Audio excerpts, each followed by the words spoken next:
मित्रांनो, एक असतं एकटं राहणं आणि एक असतं एकटं राहून एकटेपणा अनुभवणं. आपण कितीही प्रगती केली असेल, चंद्रावर जरी पोहोचलो असलो तरी आजही कुठेतरी एकटं राहणं हे आपल्याला मान्य नसतं. आजही आपल्याला वाटतं की समूह करून नाही राहिलो तर आपण एकटे पडू. आजही आपण एकटेपणाला घाबरतो, एकटं राहायला घाबरतो. वैज्ञानिकांच्या एका प्रयोगानुसार लोकांना विचारलं गेलं की तुम्हाला 15 मिनिटे तुमच्या निगेटिव्ह विचारांसोबत राहायला आवडेल की एक विजेचा झटका दिलेला आवडेल. आणि रिझल्ट ऐकून तुम्हाला आश्चर्य वाटेल. 67% पुरुषांनी आणि 25% महिलांनी विजेचा झटका निवडला. लोक 15 मिनिटे एकटे राहू शकत नाही आणि ज्या विचारांसोबत त्यांना पूर्ण आयुष्य काढायचं आहे त्या विचारांसोबत देखील ते 15 मिनिटे एकटे राहू शकत नाहीत. पण आपण इथं बोलत आहोत ते एकटे राहण्याबद्दल. जंगलाचा राजा सिंह हा कायम एकटं राहणं पसंत करतो आणि सिंह त्याची कुठलीही कमजोरी असते म्हणून एकटा राहत नाही, तो आपल्या स्वतःच्या इच्छेने एकटा राहतो. लक्षात ठेवा, लीडर नायक हा नेहमी एकटा असतो.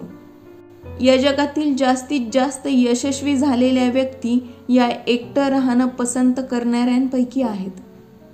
बिल गेट्स जे मायक्रोसॉफ्टचे को-फाउंडर आहेत, ते 7 दिवस आपल्या कुटुंबाला, मित्रांना आणि टेक्नॉलॉजीला सोडून एकटे राहतात, स्वतःसोबत वेळ घालवतात.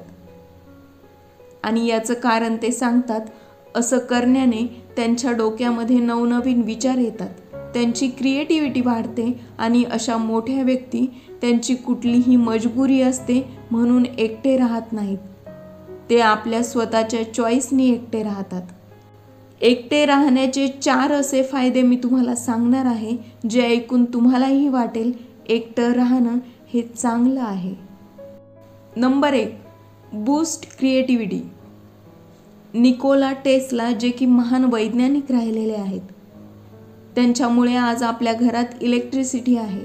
त्यांच्यामुळे आपण गरमीत सुद्धा AC आणि कूलरची हवा घेऊ शकतो. त्यांनी 300 पेक्षा जास्त शोध लावले आहेत. त्यांच्या म्हणण्यानुसार, be alone that is the secret of invention, be alone that is when ideas are born. एकटे राहा आणि हीच ती वेळ आहे जेव्हा तुमच्या डोक्यात नवनवीन आयडिया येतात. एकटं राहून तुम्ही नवीन काही शोधू शकता. निकोला टेस्ला जेव्हा संशोधन करायचे तेव्हा त्यांच्याजवळ त्यांची टीम नव्हती. जास्तीत जास्त शोध हे त्यांनी एकट्याने लावले आहेत. संशोधनानुसार जेव्हा तुम्ही एकटे असता त्यावेळेस तुमच्या मेंदूमध्ये वेगवेगळे विचार सुरू असतात. तुमच्या मेंदूमधील डिफॉल्ट मोड नेटवर्कमध्ये जास्तीत जास्त ॲक्टिव्हिटी सुरू असतात आणि याच नेटवर्कमुळे माणूस जास्तीत जास्त क्रिएटिव्ह विचार करतो. त्याच्या डोक्यामध्ये वेगवेगळ्या आयडियाज येतात. सर आयझॅक न्यूटन यांनीही ग्रॅव्हिटीचा शोध सफरचंदाच्या झाडाखाली एकटे बसलेले असताना लावला. एकटे राहून तुम्ही तुमच्यातली क्रिएटिव्हिटी वाढवू शकता. Number 2, increase focus. जेव्हा तुम्ही एकटे राहता तेव्हा ते सगळे लोक तुमच्यापासून दूर असतात जे तुमचं ध्यान भटकवतात. जेव्हा तुम्ही एकटे असता तेव्हा तुमचा सगळा फोकस, तुमचं सगळं लक्ष हे एकाच गोष्टीवर असतं.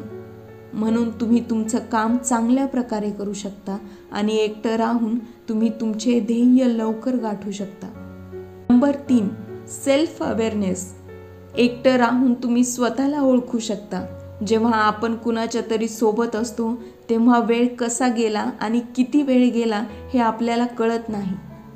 पण जेव्हा आपण एकटे असतो तेव्हा आपला वेळ जात नाही आणि जास्तीत जास्त वेळ आपण एकटे असल्यानंतर आपल्या स्वतःबद्दल विचार करायला आपल्याला वेळ मिळतो. सेल्फ अवेअरनेससाठी, स्वतःला ओळखण्यासाठी एकटं राहणं गरजेचं आहे. जो स्वतःला चांगल्या प्रकारे ओळखू शकतो तो इतरांनाही ओळखू शकतो.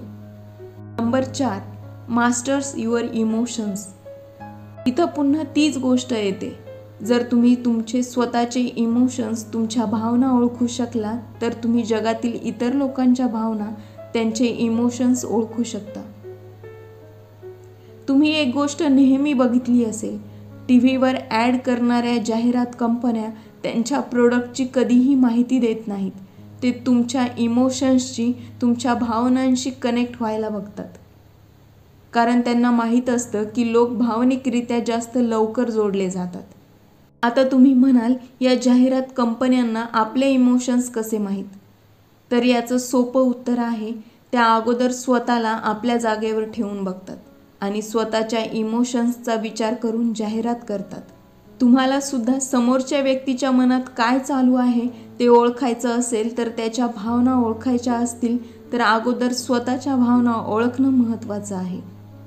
आणि त्यासाठी तुम्हाला स्वतःला वेळ द्यावा लागेल, एकटं राहावं लागेल. एकटं राहून आपली सगळी ऊर्जा, आपला फोकस एका कामावर करा आणि आयुष्यात काहीतरी मोठं करा, जेणेकरून लोक तुम्हाला भेटण्यासाठी तरसतील. व्हिडिओ आवडला असेल तर चॅनलला लाईक, शेअर आणि सबस्क्राईब करायला विसरू नका.